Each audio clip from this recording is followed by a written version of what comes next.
Good evening, everyone. I'd like to call the Committee of the Whole for Monday, November 2nd, 2020 to order. First off, are there any disclosures of pecuniary interests? Councillor Sharp? Yeah, I think I have a previous disclosure in the minutes. Is that at council? Okay, well, that I think that it pertains to council. Sorry about that. So that'll be at the council meeting. Yeah. when I open that up. And I'll just read before I approve. We go to approval of the agenda.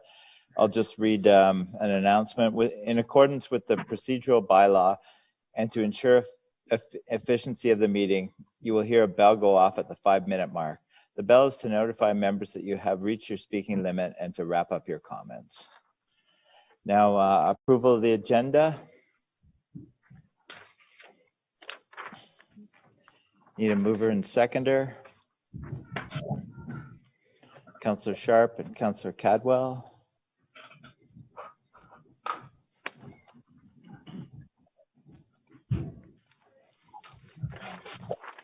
Any discussion? Seeing none, moved by Councillor Sharp, second by Councillor Cadwell. Resolved the agenda for the Committee of the Whole meeting of November 2nd, 2020 be approved. All in favor? That's carried. Oh.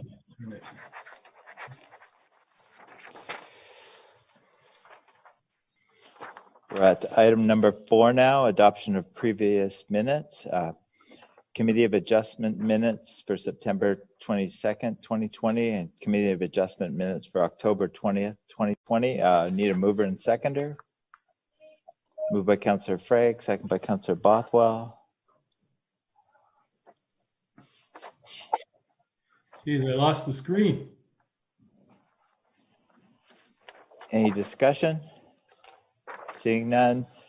Oh, actually, we don't discuss the Committee of Adjustment anyway, so we just received them. Moved by Councillor Frake, second by Councillor Bothwell. Resolved that the September 22nd and October 20th Committee of Adjustment minutes be received. All in favor? That's carried.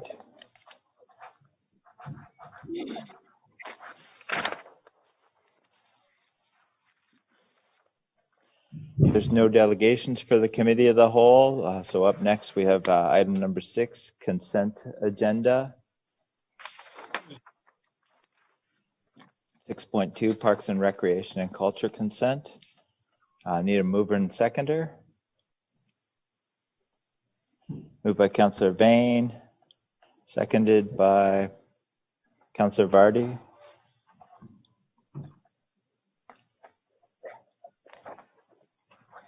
Any discussion? Seeing none, moved by Councillor Vane, second by Councillor Vardy. Resolved that the Committee of the Whole hereby approves the following items and various consent items to be approved on the recommendation as contained therein. Report DRS 20-09. All in favor? It's carried.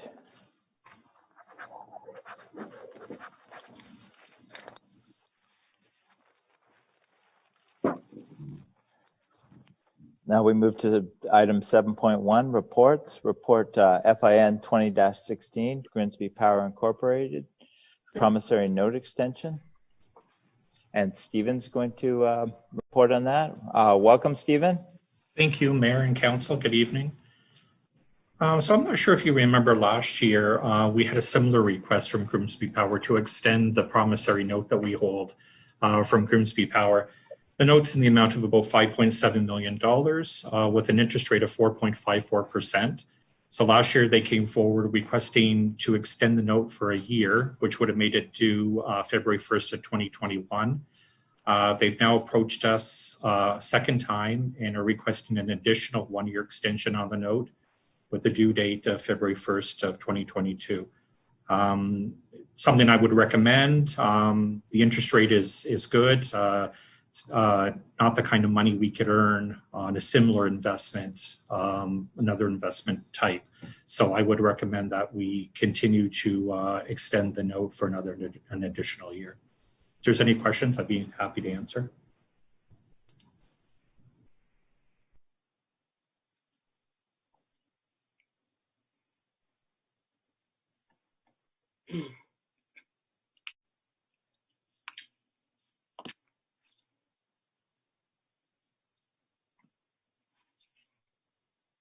Councillor Sharp. Thanks, Mayor Jordan. Through you to Stephen. I have a question. Why are we only extending 1 year? And if we extend it 1 year, can we give like terms or conditions that the hydro company should come back with a more long-term plan, or at least some kind of forecast, so that we can plan more than a year at a time? Yeah, I mean, I actually think that's a pretty good idea, actually. What I would recommend is we extend it right now for the additional year, and then in 2021, they can provide a plan as to what they'd like to do or what their long-term plan is. They never did in their correspondence identify the reason for the extension, just that they were requesting the extension. It is favorable to the town, so I recommend it. But yeah, I don't really know what their reasoning is. The board decided they would like to extend it for an additional year. That's all we know. But maybe that's not a bad idea. If we extend it for 1 more year now, I can go back to the board and ask them to maybe provide a longer term plan as to what they want to do going forward. Do they want to pay it out? Do we want to sign another longer term note with them? So that's actually a good question. Thank you. Okay, thanks, Stephen. Like I said last year, is that I'm in favor of keeping this promissory note. It's a better rate than we can get, and it's good to have it's some income coming in from investment in our hydro company, and so I'm in favor of extending it. But I'm also on the hydro board, and I think that that we can come up with a plan for how long.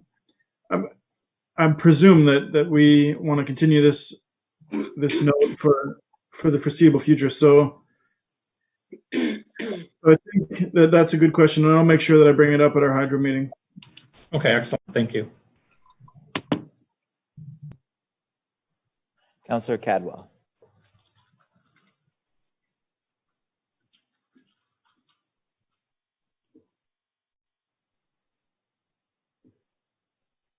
There we go. Hear me all right? Yeah.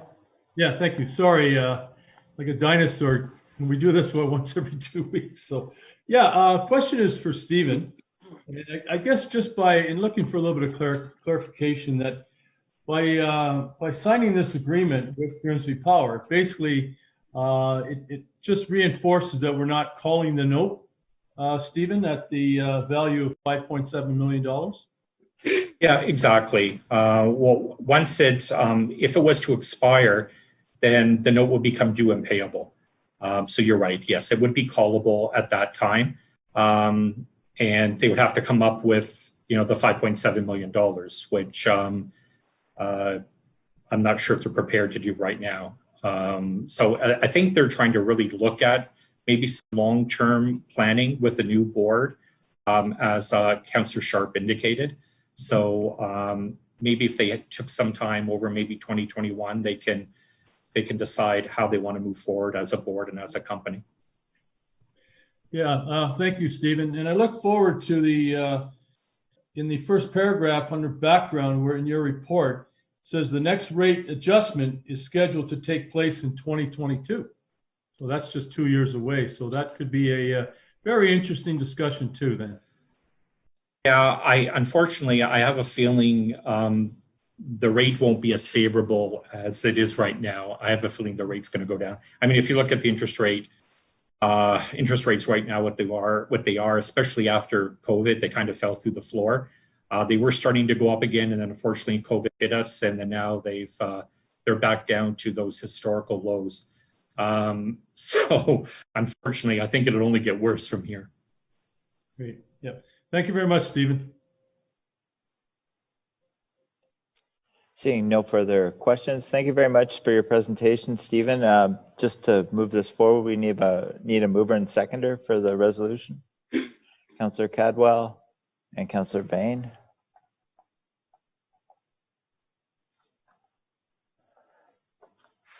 Moved by Councillor Cadwell, second by Councillor Bain. Resolved that report FIN 20-16 dated November 2nd, 2020 be received, and that committee authorize an extension of the Grimsby Power Incorporated promissory note for 1 year with a revised due date of February 1st, 2022. All in favor?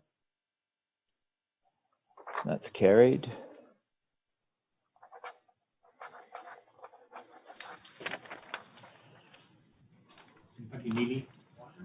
Up next, we have 7.1B, verbal CAO report request for West Lincoln Memorial Hospital, funding from Niagara region. Harry, welcome. Thank you, Mayor Jordan, for the opportunity to give council a quick update. As council is aware, the 3 municipalities and the foundation have committed to 60 million local contribution for the 200 million construction cost of the new hospital. We formally and informally have asked the region to contribute to that because it's a significant regional asset. And we, as you recall, we developed a presentation for Corporate Services Committee at the region on August the 27th for the ask. We asked for 14 million for the region contribution, and that left 26 million with the 3 municipalities and 20 million with the foundation. At that Corporate Services meeting on August 27th, they referred it back to staff for a report in November to come up with a formula, not just for contributions for the West Lincoln Memorial Hospital, but recognizing that the Niagara South Hospital in Niagara Falls is coming down shortly, as well as the Schaefer Hospital expansion. So they sent the staff back to look at a formula that would be fair for all future requests. So we had heard from the region that that's coming forward at Corporate Services Committee on Monday, November the 9th. We then, following that meeting, prepared a full business case that to strengthen our position of why we want the region to contribute to this significant asset in Niagara. And as well, we met with Ron Tripp and Todd Harrison, the treasurer, to see if there was some other input they could give us to strengthen our business case, and we've done that. We're also preparing for a meeting on Wednesday morning with Councillor Furtick, Mayor Jordan, and the other 2 regional reps in the 2 cities and mayors on Wednesday morning to finalize our presentation for a delegation to regional council on November the 9th. And Andrew Smith, our campaign chair, will be doing that delegation. And again, looking for that commitment from the region on the 9th. We have heard that they'll come up with a formula, whether the council at the time, agrees with that or sends them back or not. That still would have to be ratified at regional council on November the 19th. So I just wanted to give council a quick update of that. I mean, it's really showing that data that we've pulled and worked with and sent to the region shows how significant this asset is to all Niagara residents, not just West Niagara. So we're really hoping that regional council sees that and provides us the contribution that we need to offset some of our commitments. So just wanted to give council a quick update on that. And once we have all this information and the presentation completed, we'll send that to all of council, probably end of business Friday or early Monday next week. Thank you. Great, thank you, CAO. Any questions from council?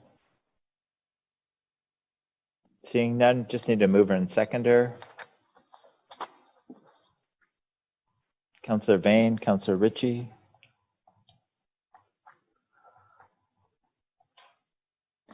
Moved by Councillor Vane, second by Councillor Ritchie. Resolved that the verbal CAO report regarding request for West Lincoln Memorial Hospital funding from Niagara region be received. All in favor? That's carried.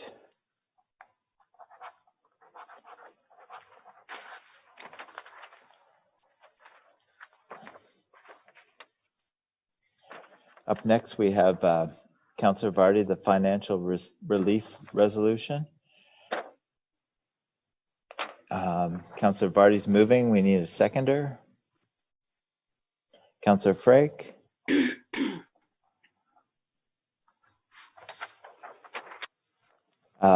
Any discussion? No. Councillor Vardy. Yeah, I just wanted to bring this forward because we do get numerous requests for funds, both for donations to NGOs as well as recently some, planning exemptions. Or so what I was hoping is that we could ask staff to make a report with some criteria in terms of how we would evaluate this, how we would go about doing this. Should we have a set budget for this? Because they tend to come forward in a very ad hoc way. They're not planned. And it tends to be first past the post. And that doesn't seem to be a very fair way. I don't know even if we want to be in the granting business or not. But I'd like to get towns' opinions on how we might be able to proceed in a fair way with these kinds of requests. Great.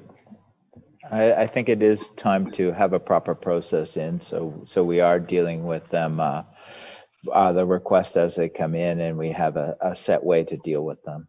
Councillor Cadwell?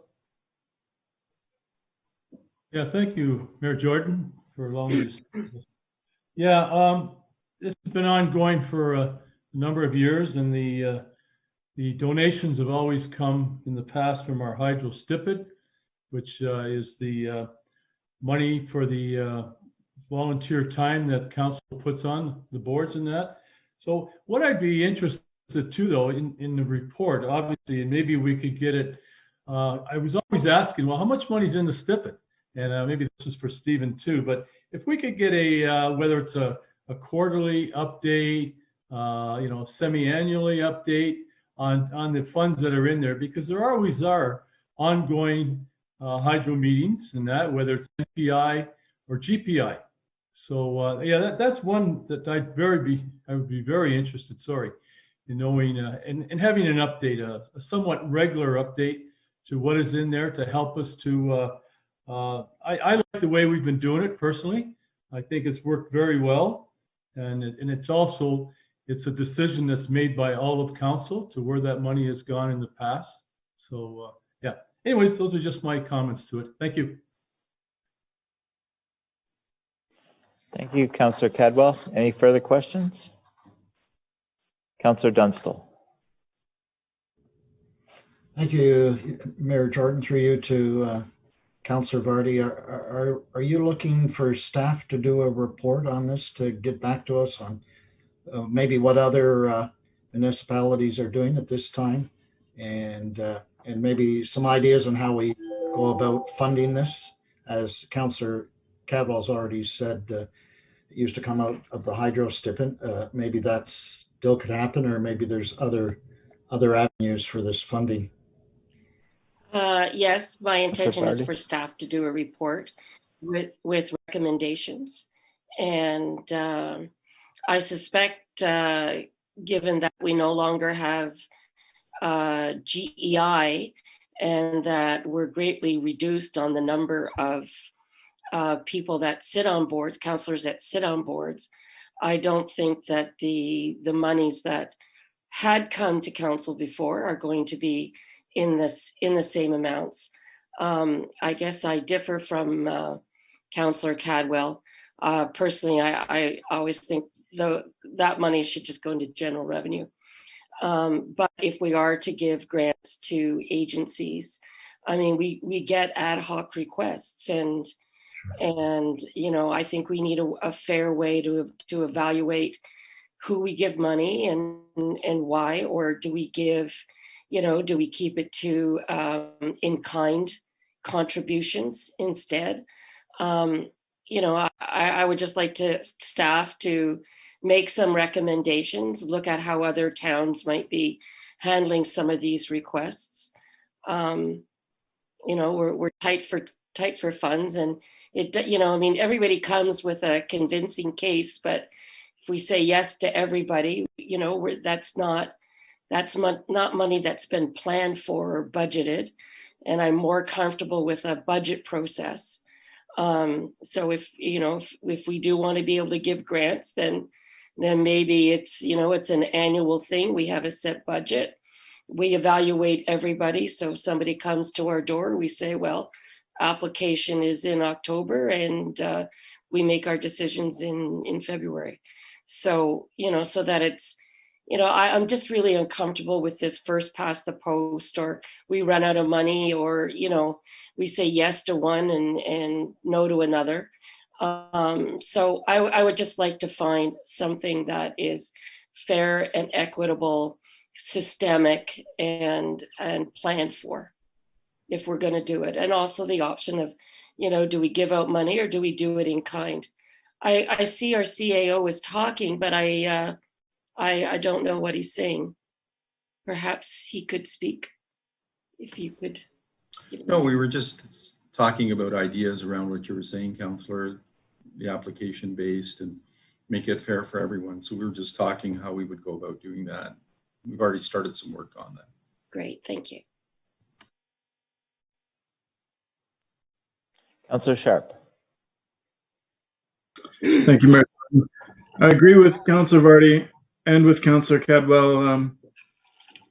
So the one thing I think is that the danger of putting it into general revenue is that if we reduce the number, so if it becomes a part of our budget, then we depend on it to pay for items that are in our budget. But if say we reduce the number from 2 to 1, or say that the hydro board decides to reduce the stipend or the meeting fee, which ends up in that account, then we're short. So let's say it's $30,000 a year, right? And that goes into our general revenue, and then we start to depend on that $30,000 to pay for whatever we use that $30,000 for. And then if the hydro company changes the amount, it becomes $25,000. Now we're short $5,000. I know $5,000 is not a lot of money, but I'd like to see that our general revenue is more consistent,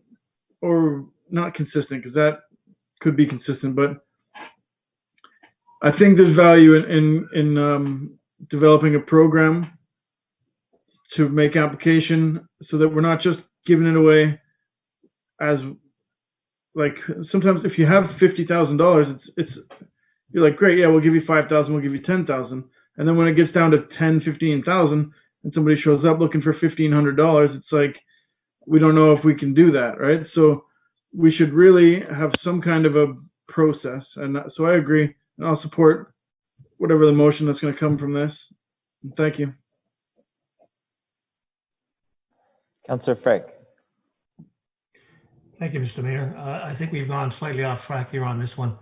The whole purpose, I think, of this particular resolution was to find a process, or get staff to work at a process based on best practice as to how we could evaluate requests for charitable donations or grants, or whatever the case might be, and how we would deal with that as a council through, prioritizing or a needs test, or whatever the case might be. I'm going to have to say that it has nothing to do with stipends or hydro at all. It's got to do with whether or not we're going to entertain these requests for donations and grants.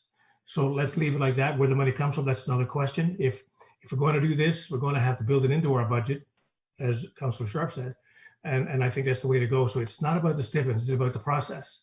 And I think that we need, and I'm looking forward to staff coming back with a really good process for doing this. Thank you, Mr. Mayor. All right. Seeing no further questions, moved by Councillor Vardy, second by Councillor Frick. Resolved that staff be directed to develop a process which will give council a set of guidelines for the purpose of evaluating requests for donations and/or other concessions from charities, nonprofit individuals, organizations, or entities. All in favor? That's carried.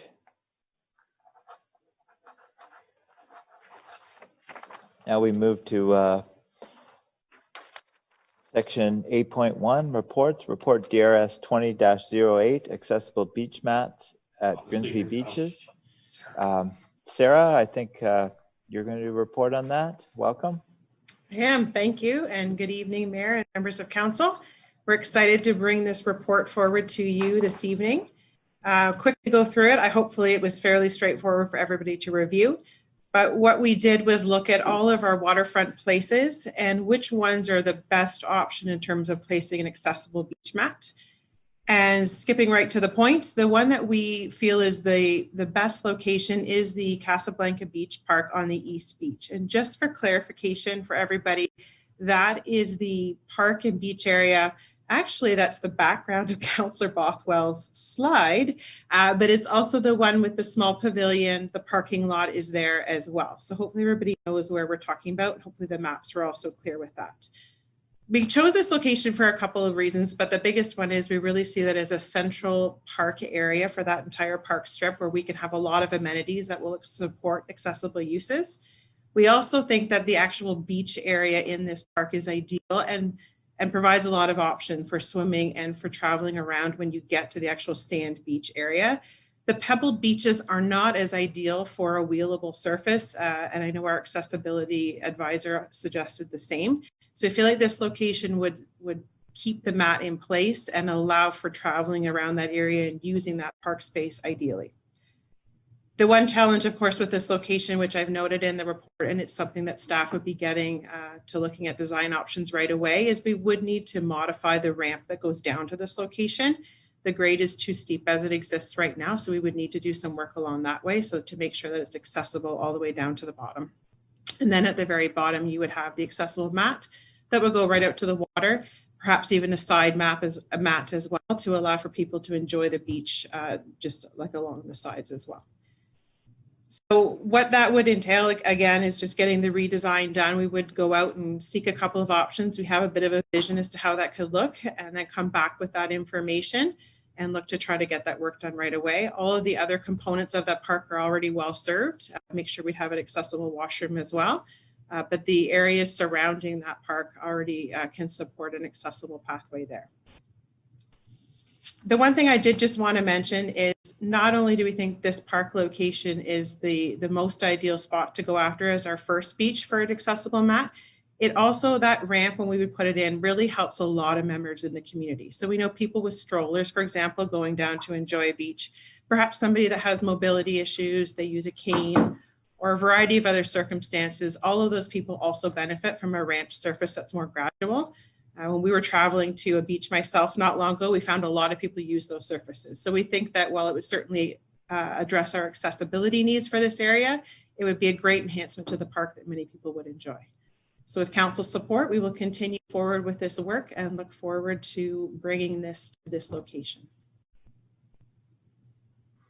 Excellent. Thank you very much for your presentation, and Sarah. And yeah, that beach is definitely a good spot, and I'm sure it will get great use. Councillor Frick. Thank you, Mr. Mayor. To you, through you to Sarah, great report. Thank you very much for that. Long overdue. I know it was one of our very active residents that kind of brought this thing forward. I think she brought it forward through Councillor Vane there a number of months ago. So yeah, long overdue. Just one quick question. Is there any type of maintenance on these mats once they're installed? Is there some type of, or do they have to be pulled up in the winter, or how is there, can you just walk me through that a little bit? Yeah, certainly, through you, Mr. Mayor. So when they're in place, there's generally little maintenance. They can take a little bit of movement underneath the surface, but they would get pulled up on the off season. A lot of times they have a little cart and they just roll them all the way up. When they reinstall it in the beginning of each season, they stake it down so it stays in place. So it would get removed in the off season. Thank you. Looking forward to seeing it down there. Mm-hmm. Councillor Bothwell. Thank you, Mayor Jordan. Hi, Sarah. Hello. This is great. I think that the community is going to really welcome it, and it's exciting. I appreciate your work on it.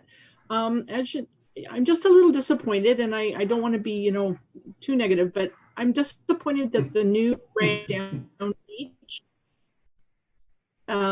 was not built to accessible standards. And I know that the one as well at the bottom of Hunter, we're having concerns with respect to the ramp, the concrete ramp that's going into that little beach area there in front of Place Polonaise.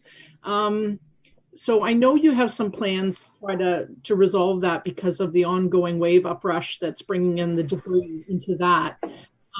Are the costs for having to redesign just this recently completed waterfront trail now going to be incorporated in the budget coming forward as well. And I know that we have constant maintenance and updating to do to the actual trail itself because of the base not necessarily being the level it should be. I just wondered what plans you have for that part of the trail and how those costs will get incorporated into the budget. Thank you. So yes, one of the reasons the delay did happen is we were looking more at the Casablanca Beach West location initially, and it took some time to really take a step back and make sure, are we doing the right location? And it was the right decision, I think, to pull it back and really look at it more fulsome.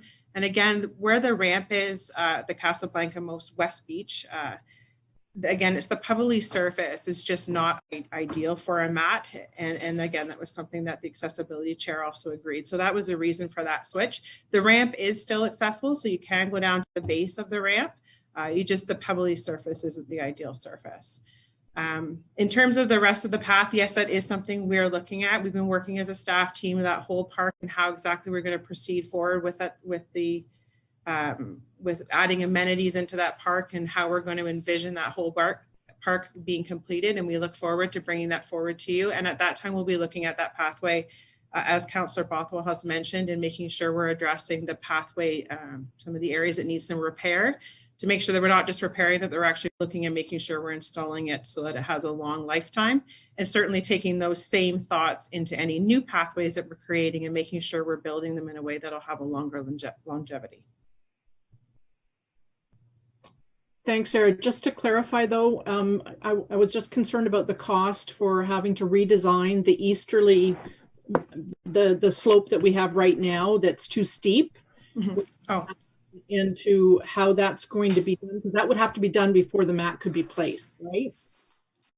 That is right. So that is a cost that we would be looking to use some of the parkland funds that we have to redesign that ramp. Okay, thanks. Appreciate it. Councillor Cadwell. Here we go. Yeah. Thank you, Mayor Jordan. Through you to Sarah. Great report, Sarah. I like your location too. I was down at Morrison Crescent this afternoon, and I'll tell you, the lake level is way down. So, it'll be interesting. The mat, I've seen it the last few years, whether I'm on my bike or wherever, but Lakeside Park in St. Catherine, where the merry-go-round is there, they have an entranceway, and they have it's actually a long mat, because they've got so much beach area there now. But what I was wondering, what time of the year would you be considering putting that out? Because obviously we have a lot of concerns dealing with the lake level. Was it 2 or 3 years ago? We had no beaches. And back when the lake levels were very, very high. Right now they're low, very low. But were you looking at maybe, I don't know, first day of summer, or you're looking into what St. Catharines is doing? And but I think it's a great pilot project, and I look forward to seeing it. So I just looking maybe roughly if you're a time frame you might be considering for the mat. Thank you. Yeah, sure. Through you, Mr. Mayor, we obviously would have to look. It might depend a bit park to park if we eventually have more than one, depending on those water levels, as you said. But I would hope early May would be maybe a target for the first year, and then do a little bit of trial and error. It'd be nice to have it out fairly early so that people can begin to access that pathway. I think the biggest appeal is in the summer months, certainly, but we'd like to have it out sort of May through to October if we could do that. There might be the odd fluctuation for various reasons as we go along, but that's something we would trial and error and try and maximize that time as best we can. Yeah, thank you. And just thinking about Morrison Crescent, I'm not going to say who it is or whatever, but there is a resident that does have a pathway, a concrete pathway to the lake. But I remember a few years ago, he was putting out a mat too. And with the lake, obviously, water power is the strongest form of energy. It's always a challenge. So I guess I know in the past when I was down there, the mat would be rolling back all over the place. But anyways, I know staff. I have the utmost faith in your staff, in yourself and your staff, Sarah, and how we're going to present this. Yeah, thank you. Thank you. If I may just comment on that, these particular mats are really designed and staked in very well to handle some of those challenges that might come with those waves, but it could also be readjusted in time if it needed to be. But they're really, really well built and secured. I've seen some of them in other park facilities, so it wouldn't be subject to, it would take a lot, I guess, to before we'd have to relocate it or readjust it, I think. Thank you. Great, thank you for your report, Sarah. Seeing no further questions or comments, need a mover and seconder. Councillor Vane, Councillor Dunstall.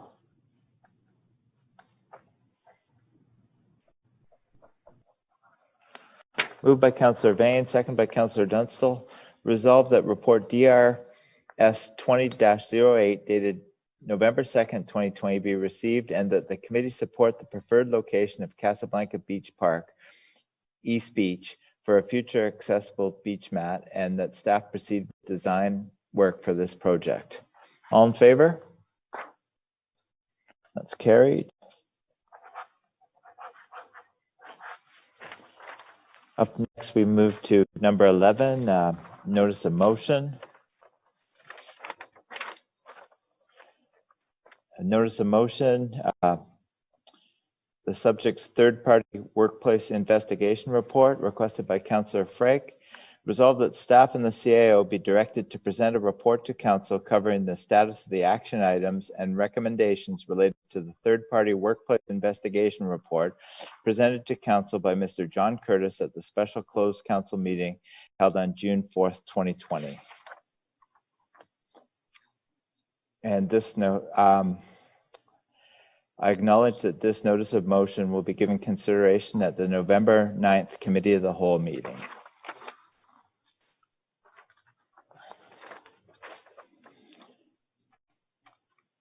Up next, we just need a mover and seconder for Crime Stoppers Month for January. Councillor Frake, Councillor Sharp.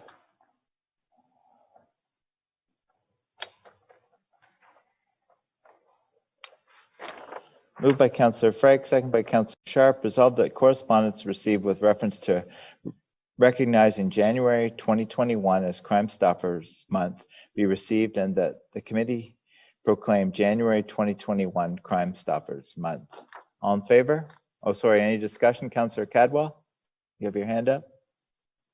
Yes, thank you, Mayor Jordan. And having attended a Crime Stoppers event a little while ago, I just noticed though, and the great work they do, in a lot of the communities that are supporting Crime Stoppers, there's quite often there's a sign at the entrance of the community or somewhere within the community, just recognizing that the community is a partner with Crime Stoppers. Is that something we could look into? Because I know when I was heading up to Guelph a number of times through the summer, I know I took a picture of the sign on their community sign. So yeah, I was just wondering if that's something we could have a discussion with them and maybe support them that way too. Thank you. Yep, I certainly think that could be looked into, and I can certainly contact them and see what their parameters are for getting a sign up. Certainly, as we enter Niagara, and I think they're involved in a number of communities in Niagara. So certainly the regional sign and the outer entrances into the region would be a prime spot for it. Yeah. Thank you. Seeing no further questions, I'll read the resolution again.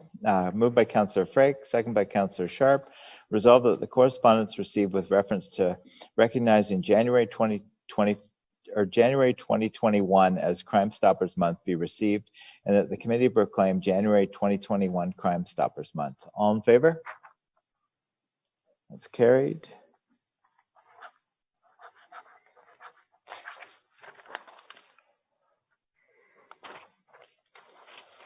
Just need a mover and seconder for our next correspondences. There's a number of them. Councillor Vane moved, Councillor Bothwell second.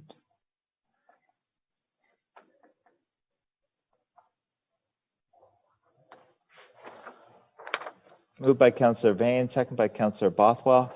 Resolved that the correspondence under Administration and Finance with reference to double direct councillors request Province of Ontario to investigate the level of on-site licensed nursing care, private sector retirement support resolution from the municipality of Tweed, cannabis production facilities, the Cannabis Act and Health Canada guidelines, and that correspondence under Parks, Recreation and Culture with reference to Niagara 2022 Canada Summer Games, and that the correspondence under Planning and Development with reference to a place to grow growth plan for the Greater Golden Horseshoe be received.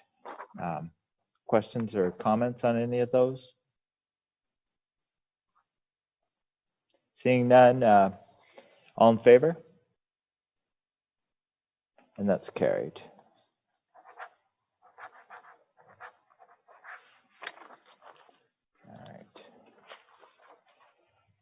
All right, that was everything.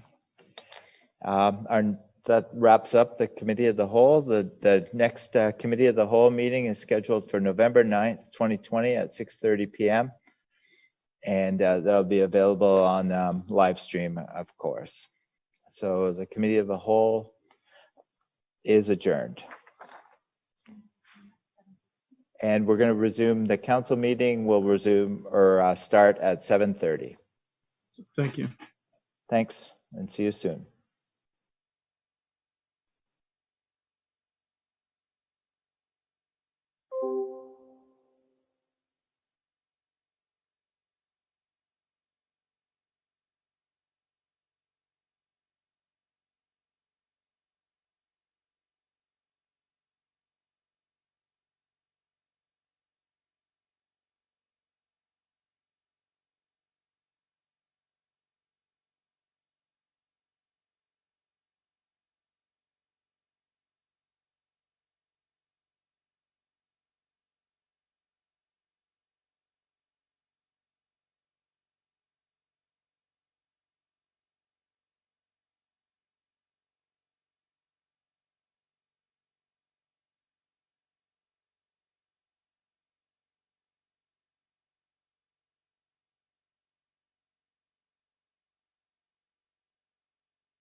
Welcome back. I'd like to call the meeting to order for Monday, November 2nd, 2020, the Town Council meeting. It's 7:30 now. First off, we're going to play the national anthem. Devan, can you key it up? Sure can.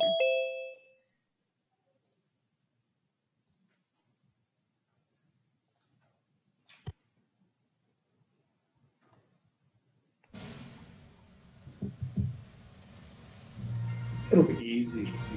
We'll be like 20.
All right, number 3, any disclosures of pecuniary interest?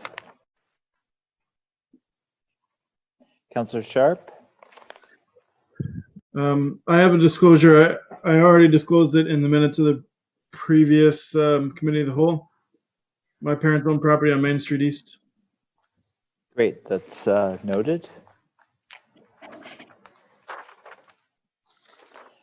And approval of the agenda, need a mover and seconder, and Councillor Ritchie's Movember.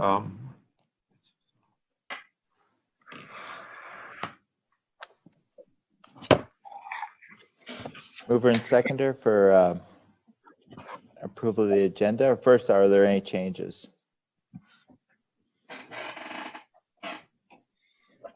Okay, mover and seconder, please.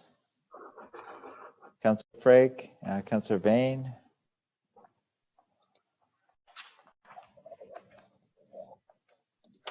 Moved by Councillor Frake, second by Councillor Vane. Resolved that the agenda for the council meeting of November 2nd, 2020 be approved. All in favor? That's carried.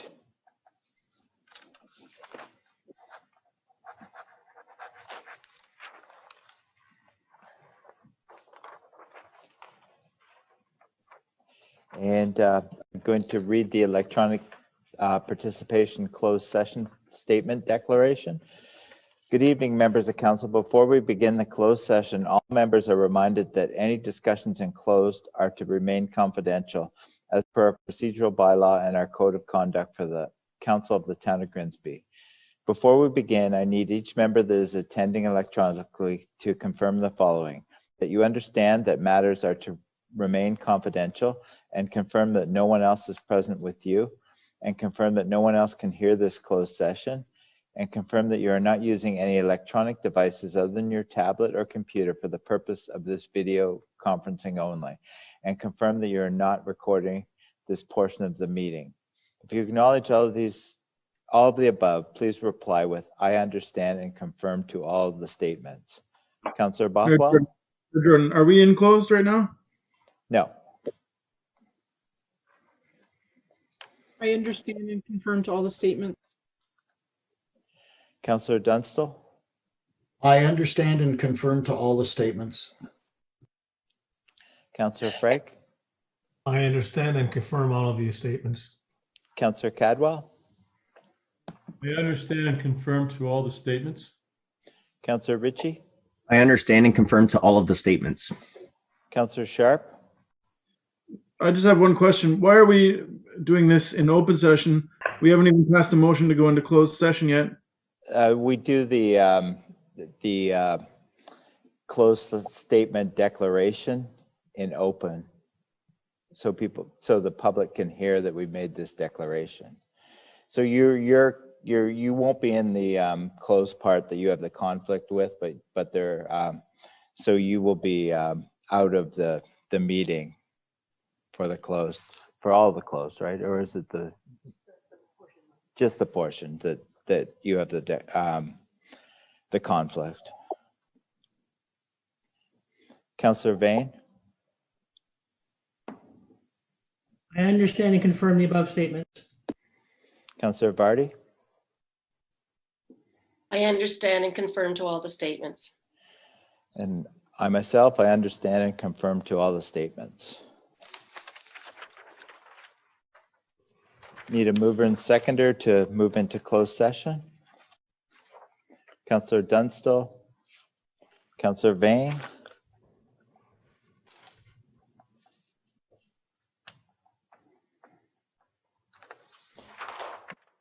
moved by Councillor Dunstall, second by Councillor Vane. Resolved that the council meet in closed session regarding the following. Under section 2392F, advice that is subject to solicitor-client privilege, including communications necessary for that purpose. Main Street East Heritage Conservation District study and 133 to 137 Main Street East Burgess Estate LPAT update. All in favor to move into closed? And that's carried. We are now in closed.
Ernick.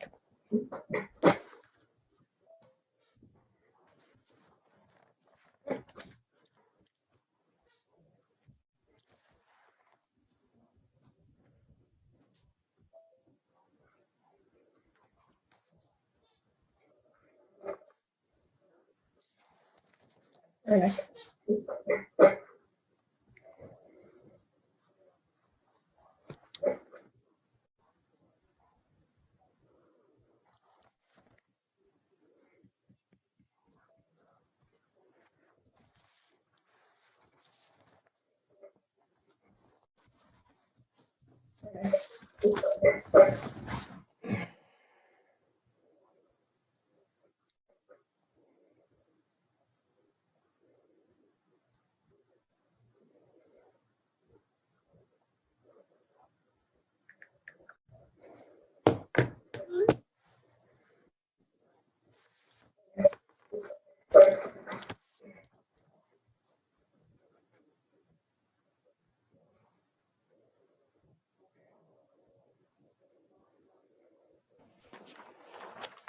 Welcome back, everyone. We're resuming our council meeting again. We have a couple of resolutions from closed session. Just need a mover and seconder for them. Councillor Bothwell, do you have a comment or I see your hands up? Thank you, Mayor Jordan. I just wanted to ask when I should bring my motion to refer bylaw 2083 to the Heritage Committee forward now or at the bylaw section. I'll ask the clerk.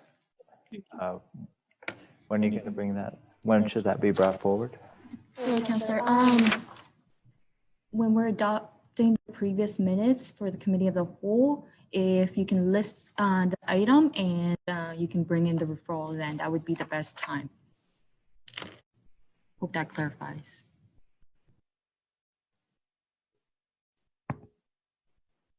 Thank you.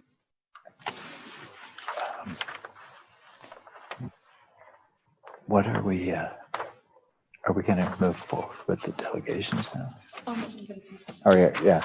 We need a mover and seconder for the resolutions. Councillor Frake. And seconder. Councillor Vardy.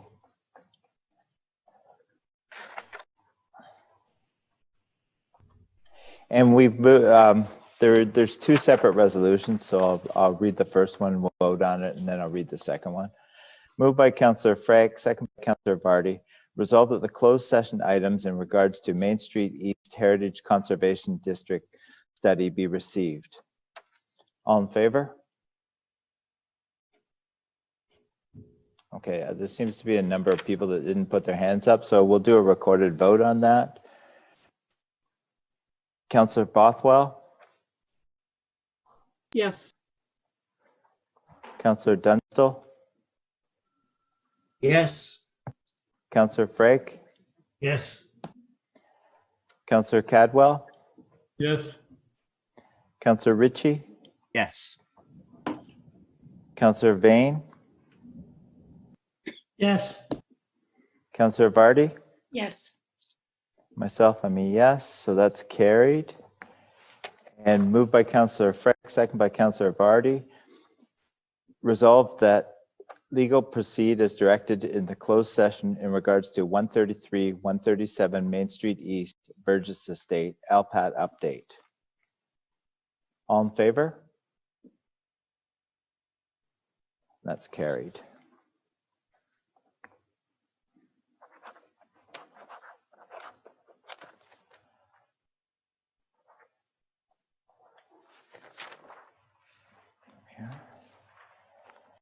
And we move to item number 6, our delegations.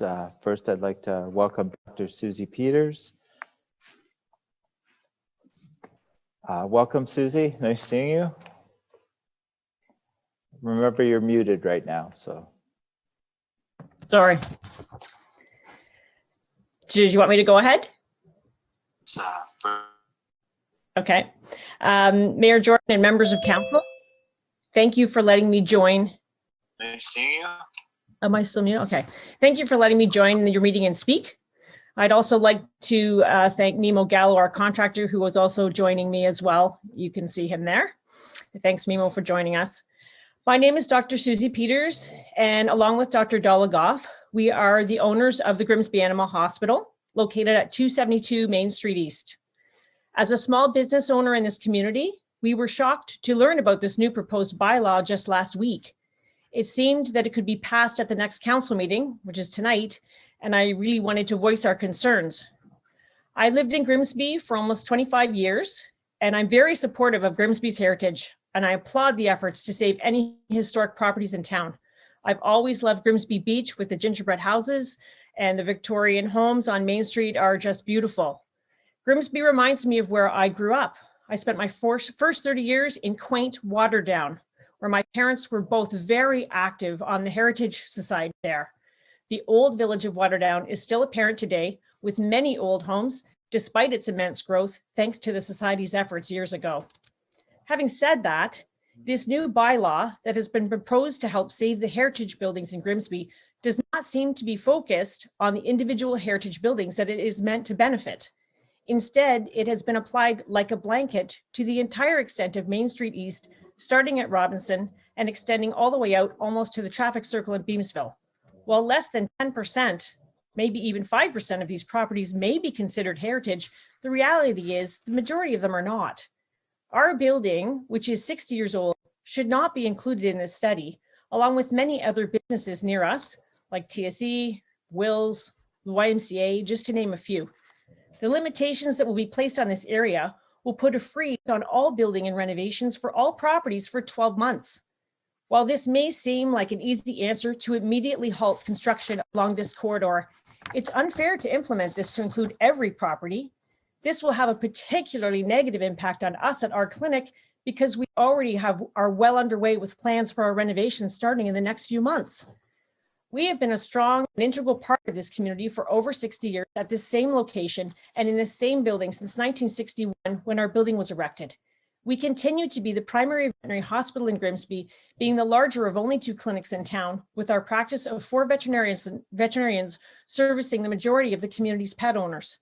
With the exponential growth that Grimsby has had, we've experienced many new pet owners contacting us in need of medical services for their animals. This year, it has become quite clear that we needed to renovate and expand in order to support future growth. We could not hold off any longer. With no idea that a bylaw was being introduced that would put a huge roadblock in our plans, we went ahead and pursued a business evaluation and have spent significant time and money consulting with 3 different veterinary clinic design contractors, trying to find the perfect fit for our clinic improvements. We've been actively looking for a temporary location where we can relocate in the Main Street East area while our renovations are being completed, which will also be impacted should this bylaw be approved. We were in the process of commencing a negotiation of a lease that would have cost us over $200,000 when you include the leasehold improvements to allow us to operate temporarily while our new hospital is being constructed. This is a huge amount of money to commit to, then not to be able to use if we're wrongly included in this study. In preparation for our renovations, I proactively contacted the town starting in June and have spoken to several different staff members in the planning department since then. I specifically asked them to advise me of any limitations that we may expect to come up against to be well prepared for our plans moving forward. While they noted the specific setbacks and special parking limitations that are on all Main Street businesses and forwarded site plans and other information to me, they failed to mention anything about the potential for such a heritage district study, which in hindsight would have potentially become our largest roadblock in all of our plans to renovate or build. However, after watching the virtual committee of the whole meeting on October 19th, I'm now realizing that may not actually be the fault of the staff, since they did not seem to have been informed about the unfolding proposal either. Our main goals for building improvements include overall better client experience, improved energy efficiency, a larger building to accommodate our larger staff, extra parking to allow ample room for all of our clientele, and most importantly, wheelchair accessibility at all entrances and a roomy accessible washroom, which we cannot possibly attain in our small current building with its severe limitations in size. I hope that you can understand how frustrating it has been for us to suddenly find out about this potential freeze on Main Street East properties just last week, when we already had plans in motion for major renovations. This could seriously impact our plans going forward. Given the transparency of Town Council, I would have not only expected to have been notified personally by the town about this potential moratorium in advance, but I certainly would have expected a heads up at some point during my numerous communications with the planning department over the past few months. My questions are, when were homeowners and businesses notified on Main Street East and how? When was notification about this put in the newspaper to warn community members? Why are all properties included in this when choosing individual heritage properties would make more sense? And aside from the hospital, are there any other properties along Main Street East that are exempt from this freeze? And which ones are they? And is there any way for us to become exempt? Or if this is passed, is an appeal process our only other option?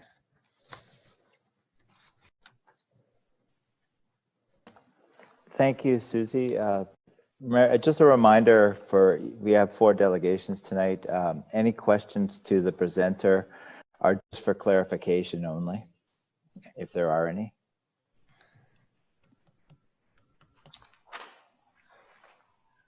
Seeing none, we will move to the, we have a resolution to receive the delegation. Need a mover and seconder for that. Councillor Ritchie and Councillor Cadwell.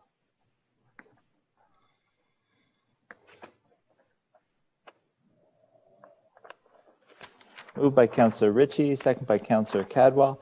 Resolved that the delegation from Dr. Susie Peters with reference to item 5A from the October 19th Committee of the Whole minutes be received. All in favor?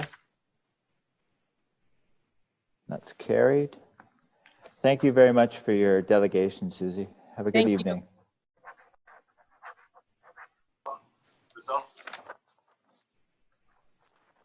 And now up next, we have Mr. Chuck Mcshane, Executive Officer of Niagara Home Builders Association. Good evening, Mayor Joyner, Council, and members of the gallery. My name is Chuck Mcshane, and I'm the Executive Officer of the Niagara Home Builders Association.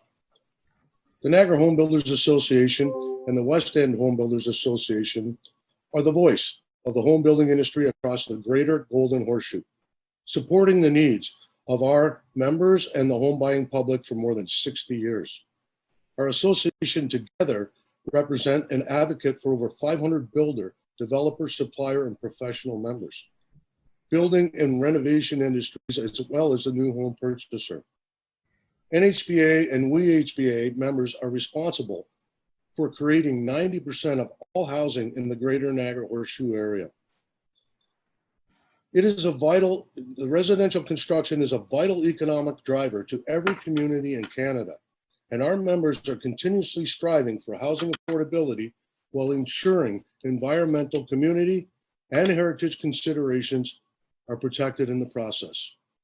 My delegation is being made on behalf of the NHBA and the WeHBA is intended to provide comment on the proposed bylaw 20-83. On behalf of our association's mutual home builder members in Grimsby, being a bylaw to designate Main Street East between Robinson Street to the west and the municipal boundary to the east as a Heritage Conservation District, HDC, study area. This item requires council consideration of a bylaw under the Ontario Heritage Act requesting the designation of Main Street East as a Heritage Conservation District. Study area, meaning that the municipalities may put in place interim controls for up to 1 year to protect that area that is being studied for designation, similar to the protection for individual properties and prior to implementing an actual Heritage Conservation District. Notably, the Ontario Heritage Act states that municipalities must consult with both their Heritage Committee and the public in the development of an HDC. The members of our corresponding associations respect and have regard for the preservation of heritage when developing in areas of the province with cultural significance, including places like the town of Grimsby.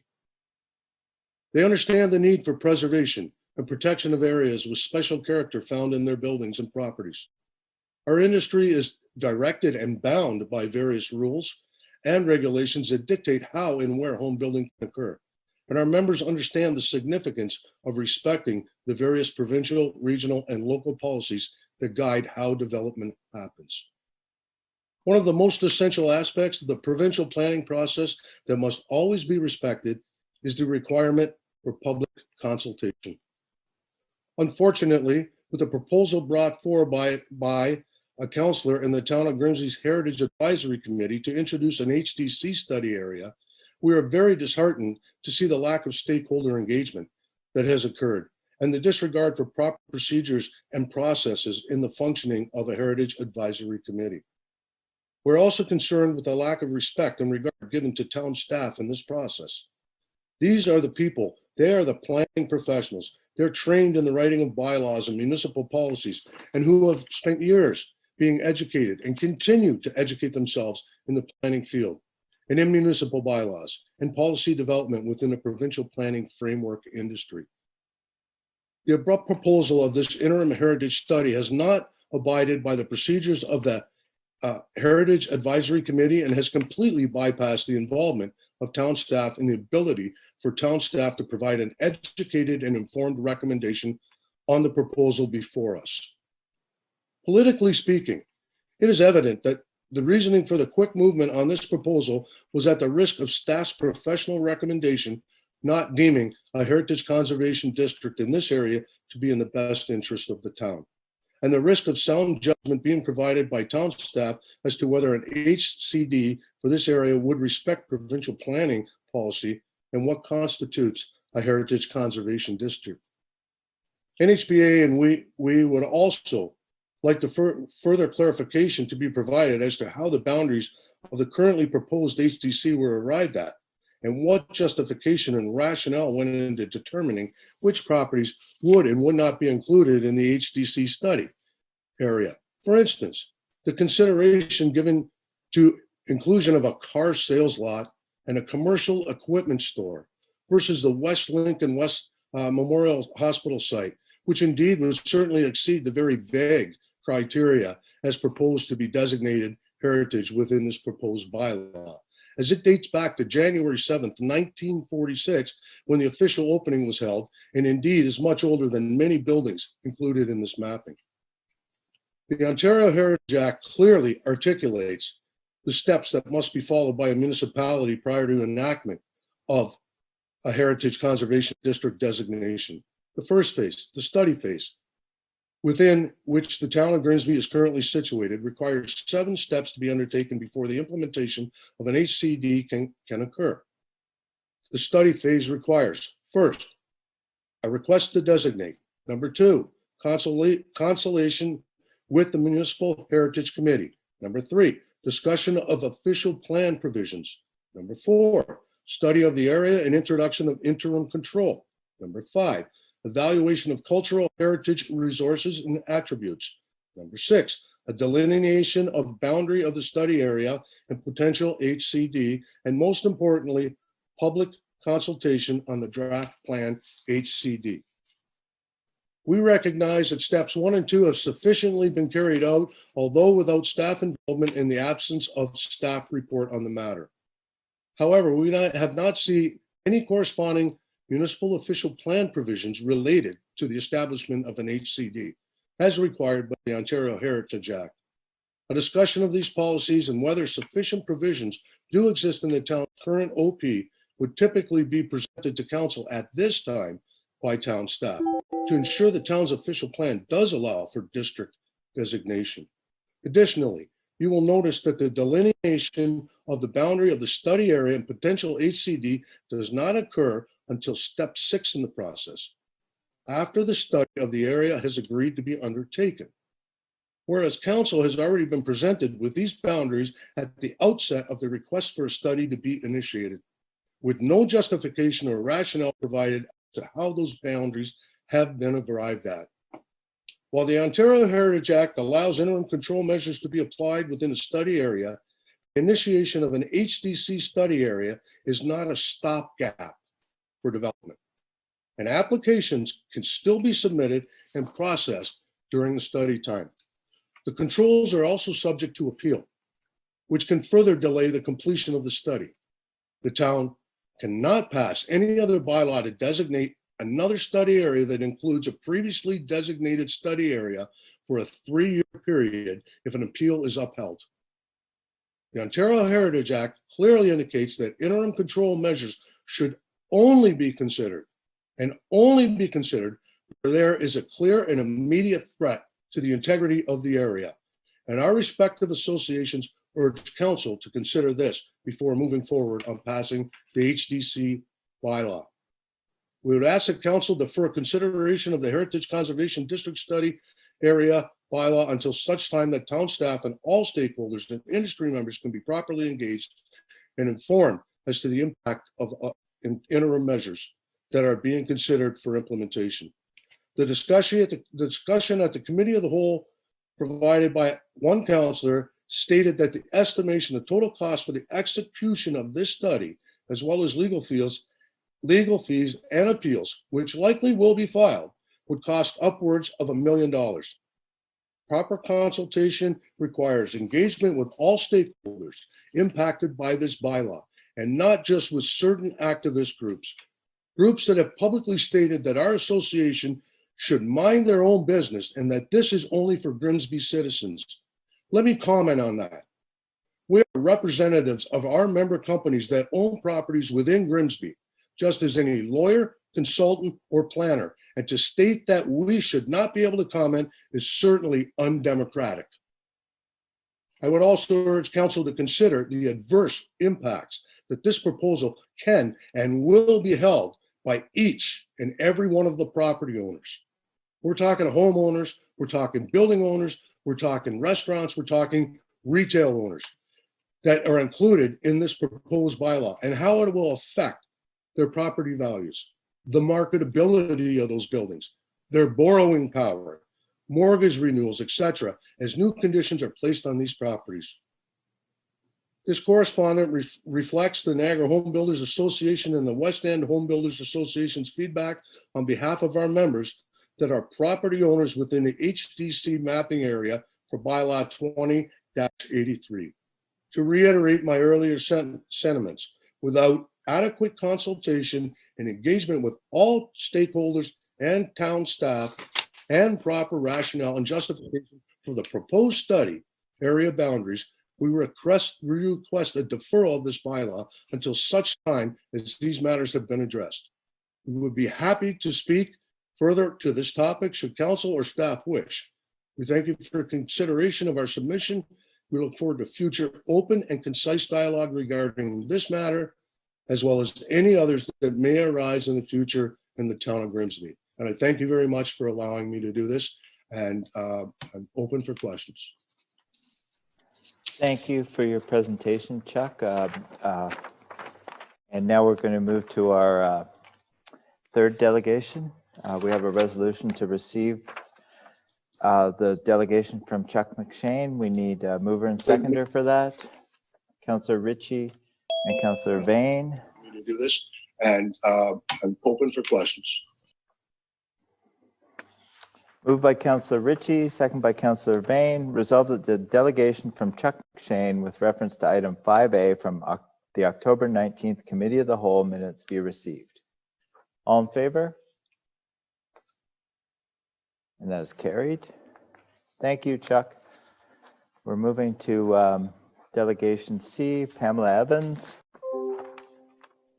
on the same topic. Good evening, Mayor Jordan. Welcome, Pamela. Thank you to the previous delegations for coming here and speaking what needs to be said to some members of this council this evening. I have been a resident of this community for over 30 years. I'm appalled at what I'm seeing. I have been a homeowner of a heritage home for almost 20 years. And when I hear comments from certain council members that they need to protect these homes, well, when council members have put forth the equity that it takes to buy these homes, keep them up to date, maintain them, they're welcome to make those comments. But it is actually just disgraceful to even be reckless with those comments. To Councillor Dunstall, Councillor Vane, and Councillor Ritchie, in the last meeting, when you were asked to vote, you asked questions, and as far as I'm concerned, those questions were not answered properly. You did not vote yes to the motion that was going forward, and I appreciate that. To Councillor Cadwell, I reached out to you, and I appreciate that you and I had a very respectful conversation. And the one thing that you promised me was that you would at least do your own due diligence, because unfortunately, the due diligence had not been provided to you. I have watched this community grow since I've been here, and to speak to the development like it's so negative, we have benefited for the development that has come to this community. We have had donations made to our hospital that I have not once fought for this hospital, but twice.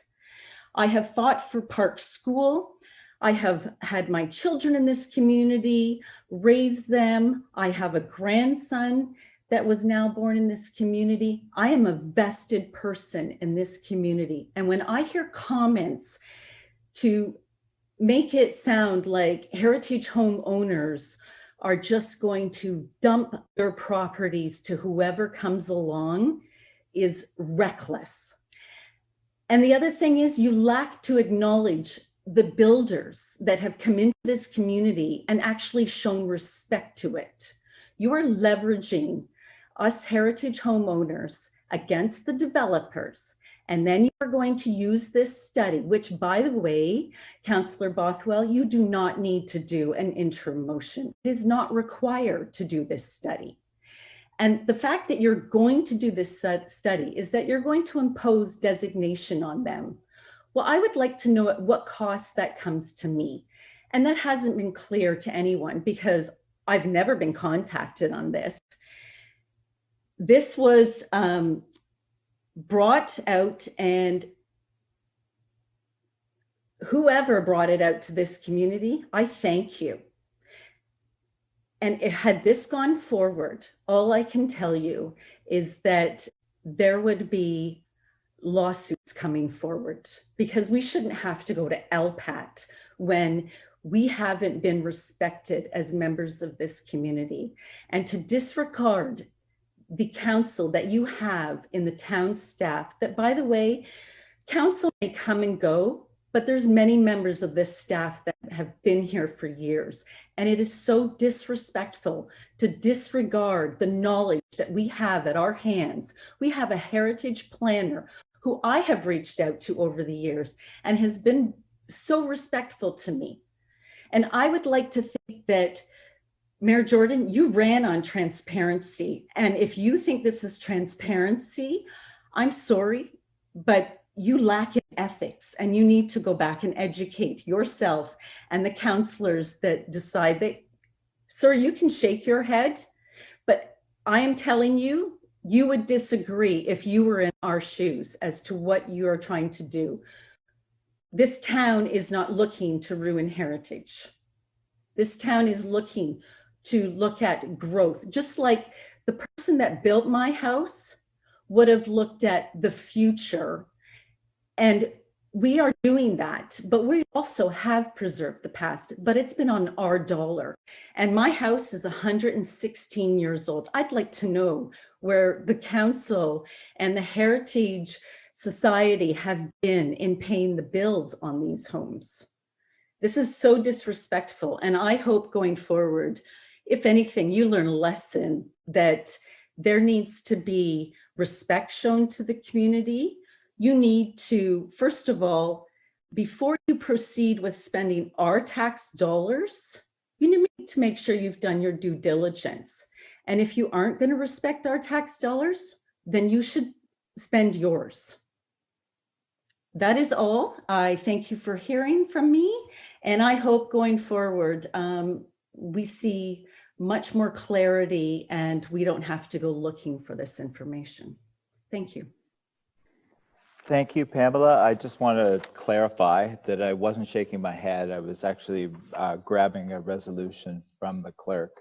And I do live in a home with my wife that was built in 1826. So I am well aware of what it takes to, and the respect needed, and the, quite frankly, the extra cost needed to keep a heritage home up to the standards that we all who have the heritage properties love and want to keep it that way. So I just need a mover and seconder to receive the resolution. Councillor Ritchie, Councillor Vane.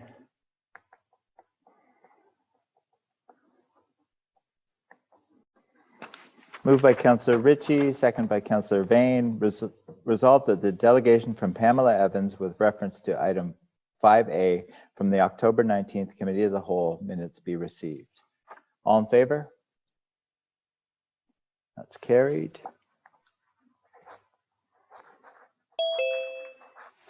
Thank you, Pamela. Resolved that the delegation. And up next, we have Catherine Gonson, our fourth delegation, on the same topic. Welcome, Catherine.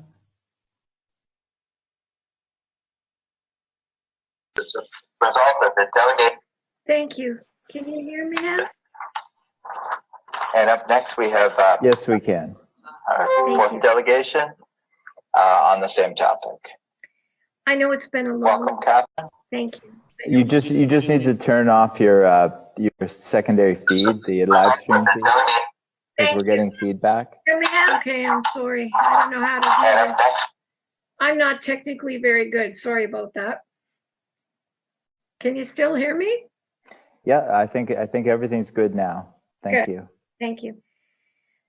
Mr. Mayor and member of councils, my name is Catherine Gonson. I own 256 Main Street East, which is in the proposed study area. My father grew up in Grimsby and he served in World War II overseas from Grimsby. He loved Main Street and so do I. I was a member of the former Heritage Advisory Committee, which was abruptly dissolved years ago, and this is why I feel compelled to speak at this time. The character and heritage preservation of Grimsby, most especially along Main Street, the road to Newark, or Niagara on the Lake, has been a topic of citizen concern and engagement for many years. Back in 1991, a steering committee headed by Mayor Nick Anderchuk did a Grimsby character study by Alexander Temperate. That study looked extensively at Main Street.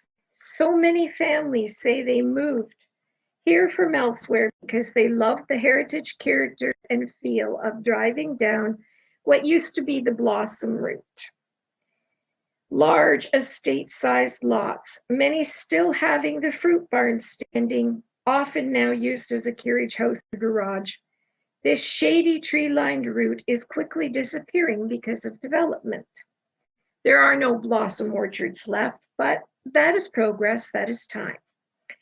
Recently, a grassroots group called the Save Main Street group has been set up.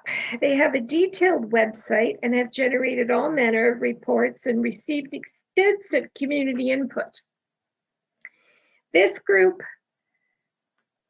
is sending a message today, actually, on their website, if you care to look. I don't know if you can see this, but this is their today's posting, and it's quite interesting. And one of the previous delegations, I think, was quite offended by it, Chuck, and I'm sorry about that, but the truth is the truth. And if the truth fits, please wear it. I don't believe in alternative truth. Recent paragraph 5 of that home builder's submission alleges abrupt bypassing of involvement of town planning staff in the creation of the proposed Heritage Conservation District study based on a conclusion that staff prepared a report and recommendation, it would not have supported the study. They refer to the sound judgment provided by planning staff and fail to acknowledge a detailed, battle-scarred 5-year history on this file, which includes the dissolution of the former Heritage Advisory Committee of the town because planning staff had recommended a monster home to be built at 155 Main Street West, which was eventually deemed by the Ontario Municipal Board to not be good planning. Planning staff writing a report that claimed Olivia Hare had resided in a home to be named after her on Main Street West, which committee members took exception to as being incorrect and inappropriate. Town planning staff claiming they had been harassed simply because their reports were questioned by citizen volunteers and criticisms of the handling of the 133 Main Street East property, which should have required a substantial letter of credit be posted with the town before any severance had ever been granted. Let me be clear, Grimsby has a new director of planning who is still getting to know our town. She is probably not even aware of all the public consultation that has gone into this item on today's agenda. So for the Home Builder Association to already be trying to use her in this manner is deplorable. Will the developed industry speak with such praise the next time planning staff do not recommend approval of one of their projects?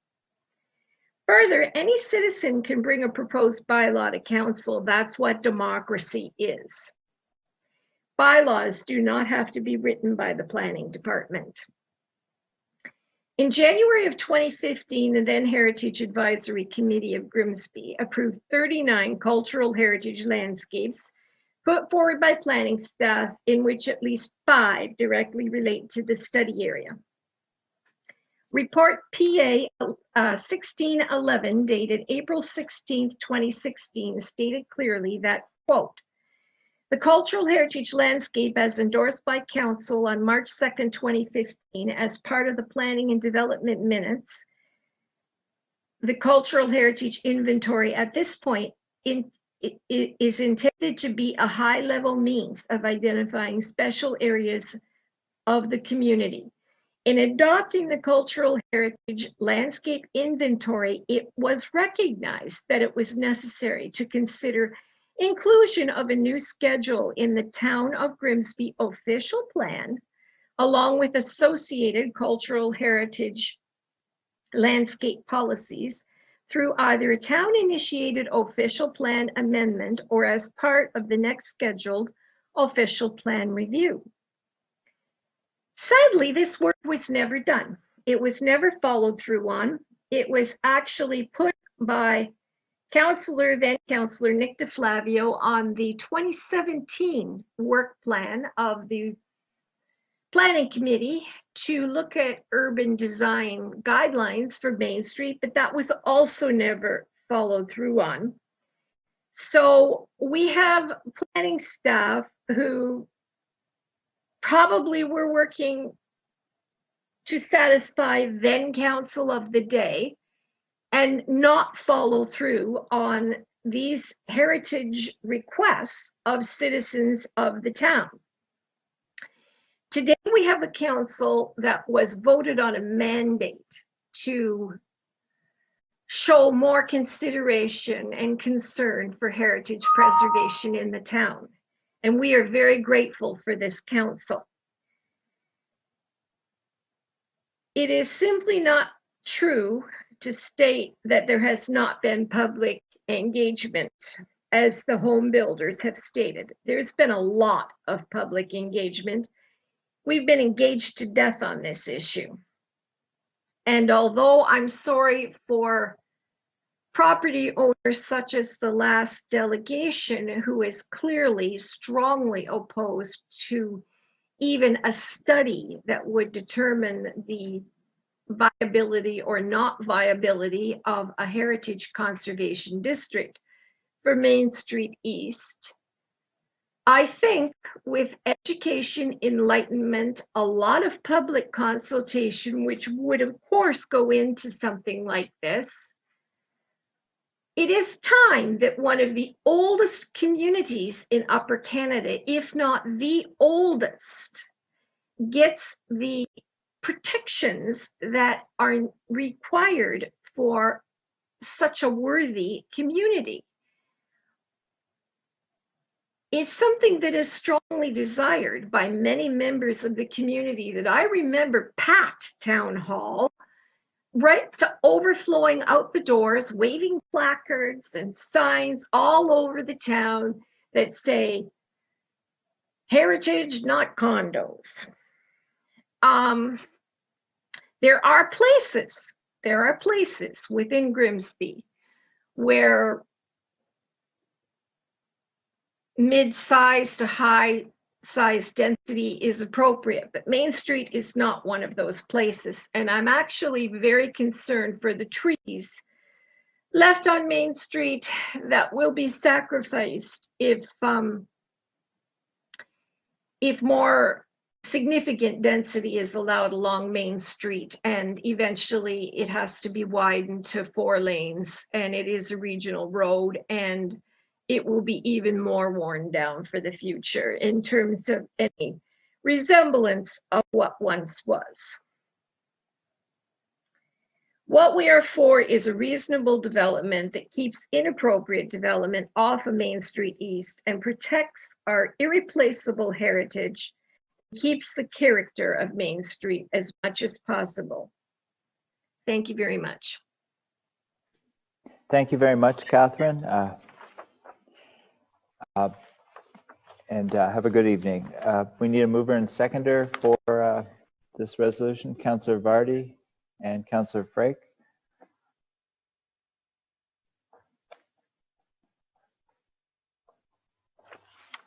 Moved by Councillor Vardy, second by Councillor Frake. Resolved that the delegation from Catherine Gonson with reference to item 5A from the October 19th Committee of the Whole minutes be received. All in favor? That's carried.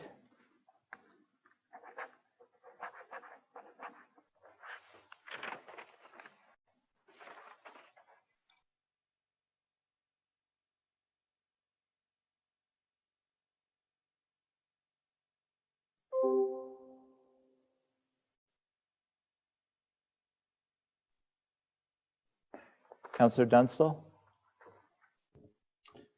Yeah, I wanted to lift something on the previous Committee of the Whole minutes. I think that's where we're going to next, and I'm jumping out in front because I think Councillor Bothwell wanted to, but I got a head start. All right, so you'd like to lift Yeah, it'd be CW-20-038 from the previous Committee of the Whole minutes, Council Engagement Package, Heritage at Grimsby Advisory Committee Council Endorsement Package pertaining to the Heritage District study. All right, I have a resolution here to lift that. So I'll have you as the mover and Councillor Ritchie as the seconder, and then we'll open it up to discussion.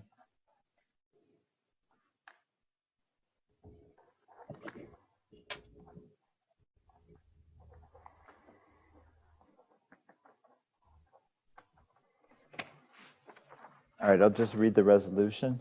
Moved by Councillor Dunstall, second by Councillor Ritchie. Resolved that item 5A regarding the Heritage Grimsby Advisory Council endorsement package from the October 19th Committee of the Whole minutes be lifted for separate consideration.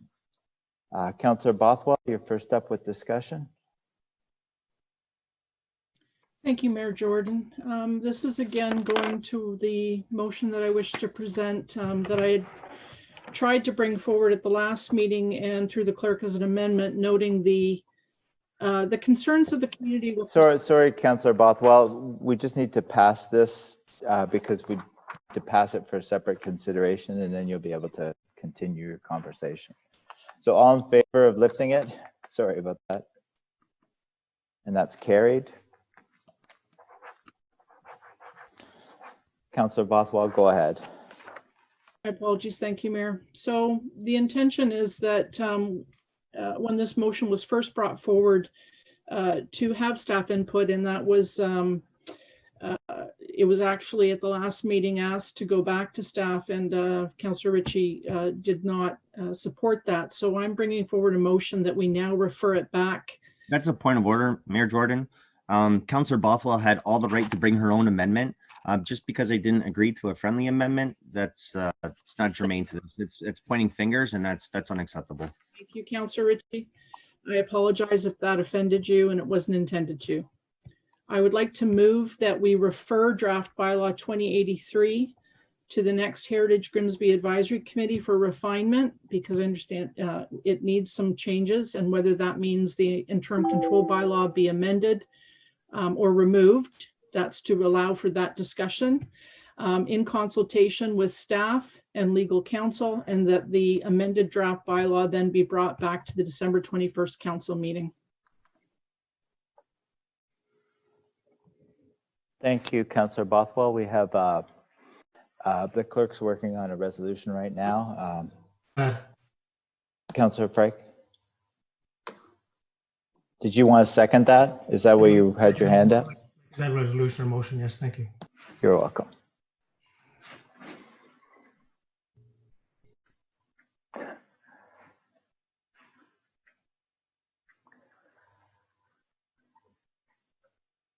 Yeah.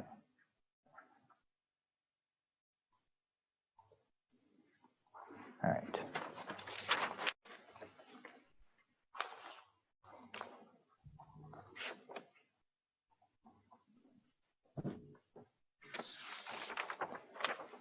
Moved by Councillor Bothwell, second by Councillor Frake.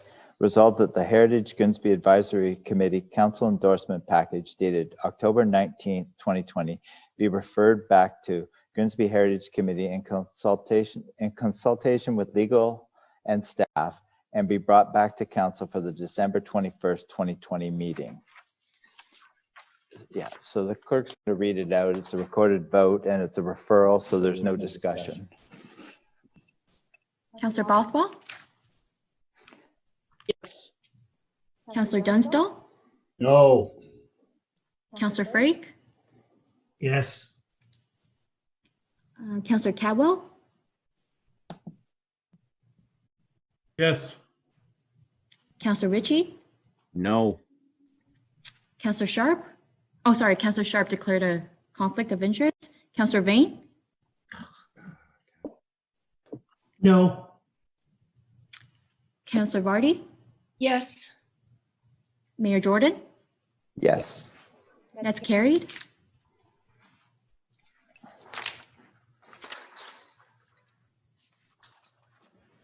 So we have our resolution for the rest of the committee. All right, we need a mover and seconder for the amended committee of the whole from October 19th. Mover and seconder. Councillor Frake, seconder, Councillor Cadwell. I have a question, Mayor. Yes? Going back to the resolution, why were we not allowed to have any discussion to it? Because it's a referral resolution, so it's referred back to staff without discussion. I have a question as well. How is this referred back to staff when it's never gone to staff? It's referred where it came from, which is the Heritage Committee, and then we've added staff and legal in that. So we'll get a fulsome discussion from staff and legal, as well as the Heritage I don't Committee. think the motion is stated for legal. And I don't think it's in there, isn't it? Or refer back to Heritage, correct? I'm just asking for clarification. I don't want to be. Yeah, the clerk can. Yeah, the clerk can read. We'll read it again if you'd like. So the motion was resolved that the Heritage Grimsby Advisory Committee Council Endorsement Package dated October 19th, 2020, referred back to Grimsby Heritage Committee in consultation with legal and staff and be brought back to council for the December 21st, 2020 meeting.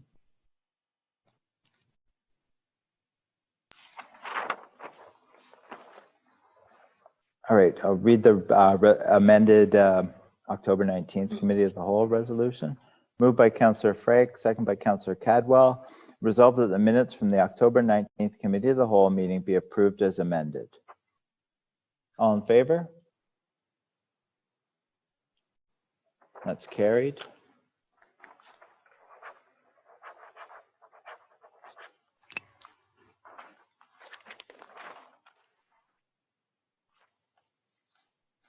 Up next, we have council minutes from October 19th, 2020.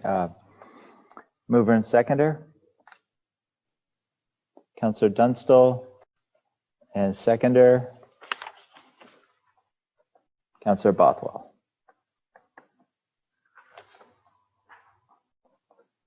Moved by Councillor Dunstall, second by Councillor Bothwell. Resolved that the minutes from the October 19th council meeting be approved. All in favor?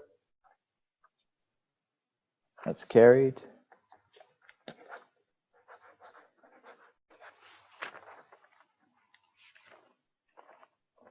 Up next, we have, we move down to bylaws, number 14. Do you have that?